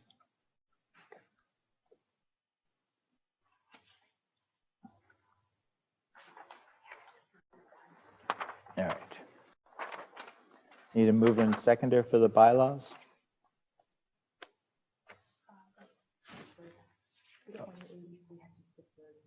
Okay. All right. This is to this is a mover and seconder to defer item 2083 to the December 21st, 20 meeting. Councillor Bothwell, mover, and Councillor Barty, seconder, I see.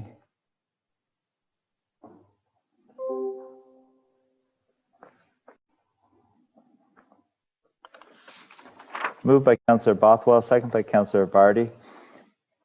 Resolved that bylaw number 20-83 be deferred to the December 21st, 2020 meeting. Do I read that and this too? Okay, all right, thanks. All in favor? That's carried.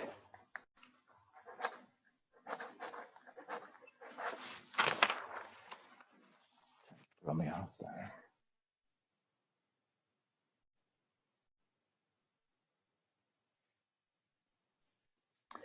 All right, up now we move to our announcement portion. I'll just go first with my announcement as I can.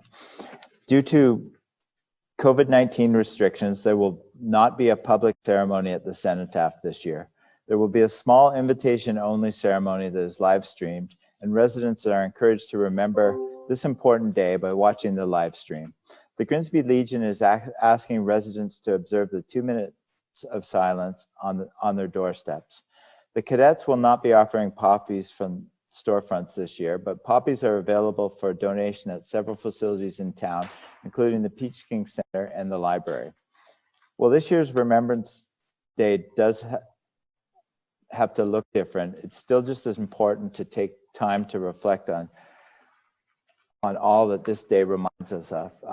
It's probably brings it even more to the forefront this year because it's something that everyone who's fought for our service in the past has fought for this freedom, and this pandemic has shown that our freedom is fragile. So just on November 11th this year, I hope everyone does do the 2 minutes of silence and supports it from their front porch and doorstep. And the Lancaster, weather permitting, will be flying over as well. So that will be something to look forward to. Thank you. Councillor Vardy. Excuse me. Thank you very much. I've got a few announcements. First of all, I'd like to apologize to any of the residents that called me about the interim control bylaw. my understanding was that it would permit renovations, decks, whatever. So I have misled people. That was not my intention. I understood it to be different, and I'm happy that it's being referred back, and we'll be able to make those refinements, because that was never the intention. So that's one thing. The second thing I want to talk about is, we all talk about COVID, but there's still the flu going around. And so I just want to remind everybody to get their flu shots.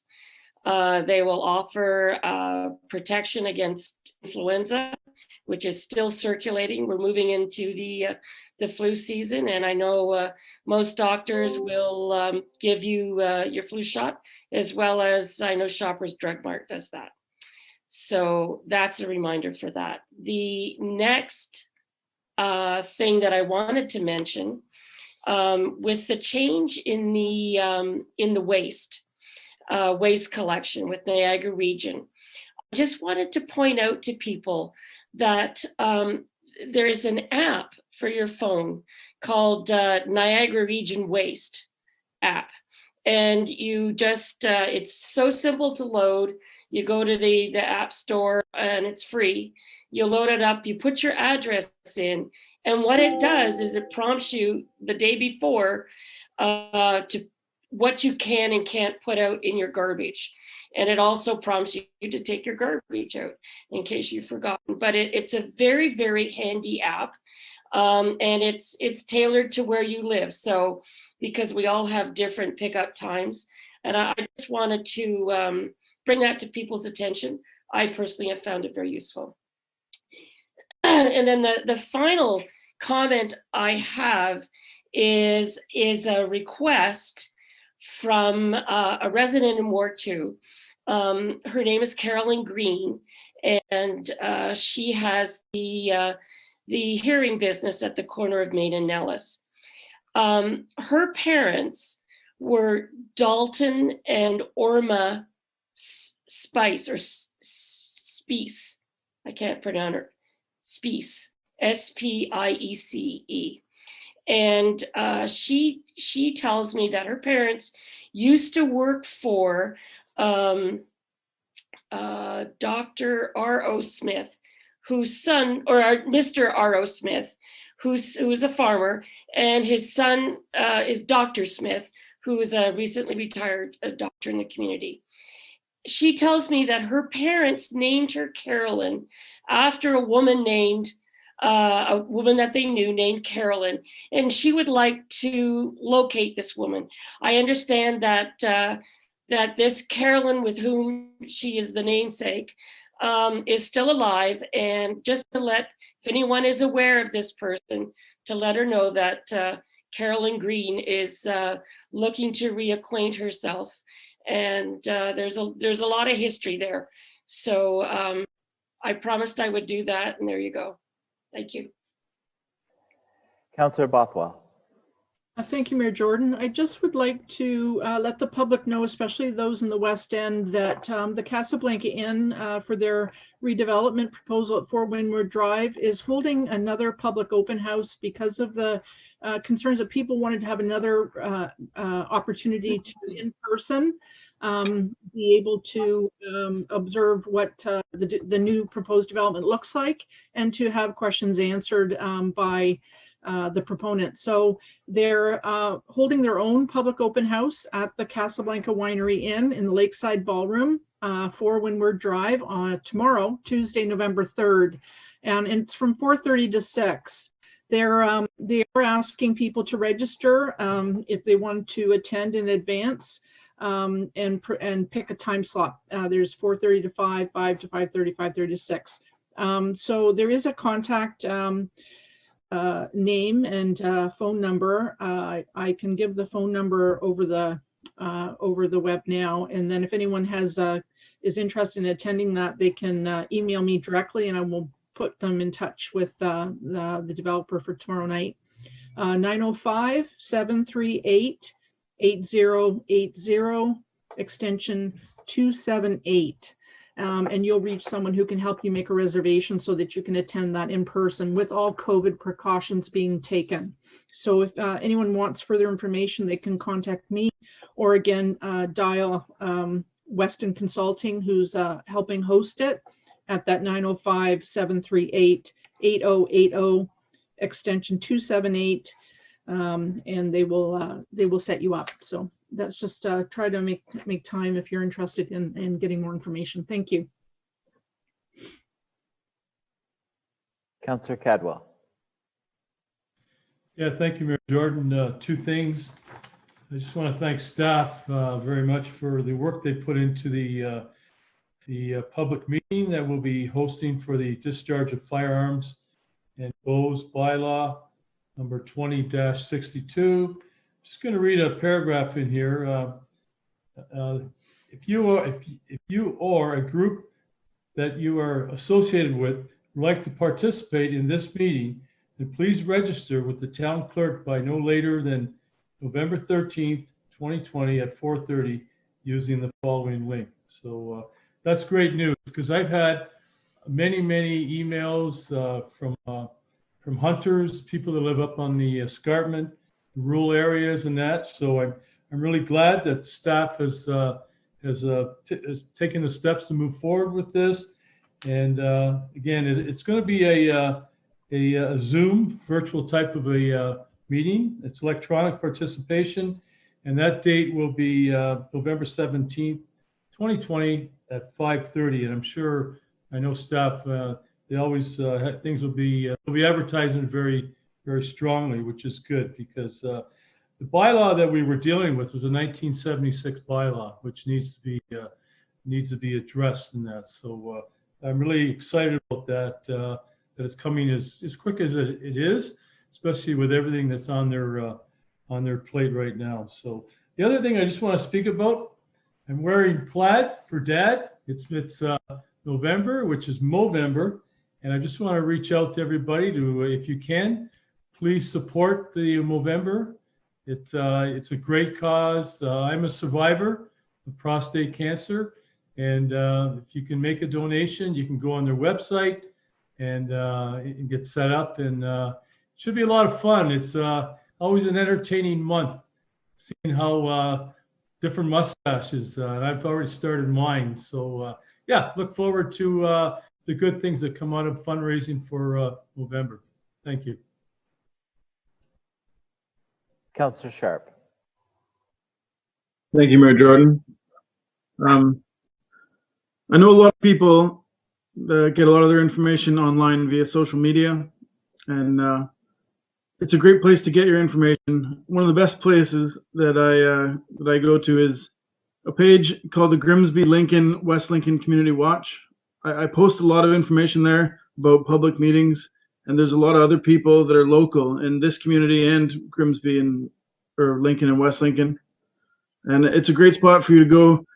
It's on Facebook. And so if you want to look up the Grimsby Lincoln West Lincoln Community Watch, it's just a spot where I find a lot of things that are going on locally. Thanks.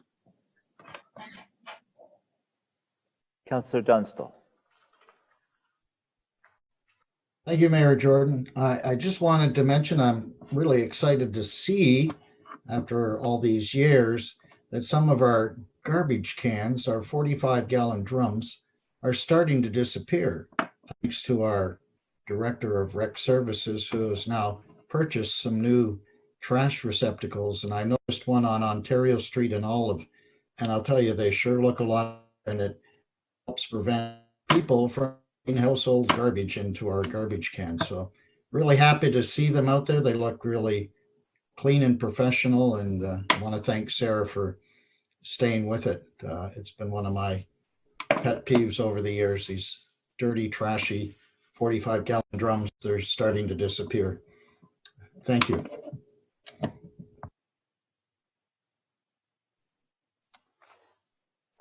Thank you, Councillor Dunstall. I do have one more announcement. Adam, June, and myself were able to visit a new business setting up in town. It's called Boondog. It's in the old Home Hardware building, and it is really an interesting concept. It's where people can rent individual offices. They can also rent just essentially a chair and a desk, a space in a room. So it's great for home-based businesses that need an actual address. It's great for small and up-and-coming businesses because there's also a boardroom to use there as a member. And it was just really enlightening to see what Kevin from Harmony House has done to the to that site. And it's just really exciting that we have a merchant that's thinking outside the box to fill a space downtown.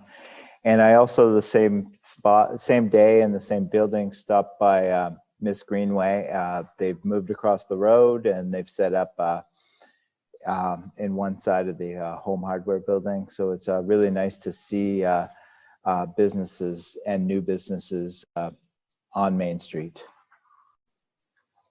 So just have last bit of business after announcements to introduce bylaw. Need a mover and a seconder. Councillor Frake and Councillor Bothwell.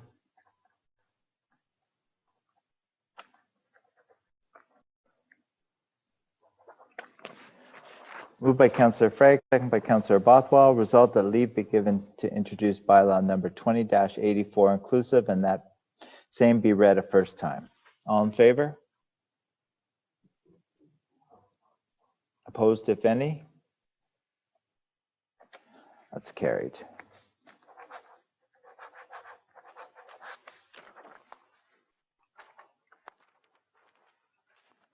Need a mover and seconder for second and third reading.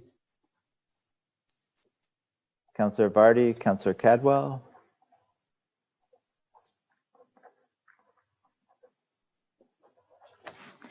Moved by Councillor Vardy, second by Councillor Cadwell. Resolved that leave be given to introduce bylaw number 20-84 inclusive, read a first time, now be read a second and third time, and finally passed, and that the mayor and town clerk do sign and seal the same, and rule of council to the contrary notwithstanding. All in favor? That's carried.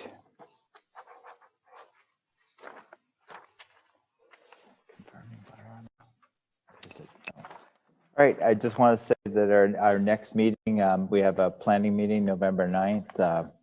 It's a special committee of the whole, and that's at 6:30, I believe. Regular committee of the whole, sorry, not a special meeting. And so meeting is adjourned. Good night, everyone. Thank you.